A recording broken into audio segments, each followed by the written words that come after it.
காலையில் என்ன ட்ரெஸ் போட்டுட்டு வெளியில் போடுறதுன்னு யோசிக்கிறத விட இன்றைக்கி என்ன சமைக்கலான்னு யோசிக்கிறதுலே பாதி பேரோட வாழ்க்கை போயிடும். இன்றைக்கி புதன்கிழமை, இன்றைக்கி தான் சந்தை. அதனால் இருக்கிற பொருளை வச்சு என்ன செய்யலான்னு பார்த்துட்டு பீட்ரூட்டையும் மோரையும் வச்சு மோர் குழம்பும் பீட்ரூட்டும் வணக்கிக்கிட்டேன். அதுக்கட்டி வீட்டு வெளியில் வேலை செஞ்சுக்கிட்டு இருந்தாங்க.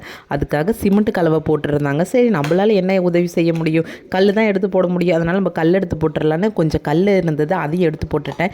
இதுக்கப்புறம் இங்கே எனக்கு வேலை இல்லை. அதனால் வேலை செய்கிறவங்கள வேடிக்கை பார்த்துட்டு உட்காந்துருந்தேன். நான் வேடிக்கை பார்க்குற கேப்பில் என் பையன் வேலை செஞ்சு வச்சுட்டாரு. அவர் தனியாக கலவை போட்டு வீடு கட்டி வச்சுருக்காராம். ஃபுல்லாக எம்சண்டை போட்டு உடம்பு ஃபுல்லாக மண்ணாக்கிட்டு வந்துட்டார். அவருக்கு தண்ணி வச்சு தண்ணி ஊற்றி விட்டுட்டேன். தண்ணி ஊற்றின கையோடு ஒரு ஐஸ்கிரீம் வந்தது, ஐஸ்கிரீமும் சாப்பிட்டுட்டோம். அதுக்கப்புறம் பார்த்தா பின்னாடி எங்கள் வீட்டுக்கு பின்னாடியே ஜேசிபி வந்திருந்தது. அங்கே ரயில்வே கேட்டு, அங்கே மாடுங்க போய் அடிபட்டுருது அப்படின்னு சொல்லி ஒரு வேலி மாதிரி போட்ட ஆரம்பித்தாங்க. அதை பார்த்துட்டு இருந்த கேப்பில் இங்கே வீட்டு வேலையே முடிச்சிட்டாங்க.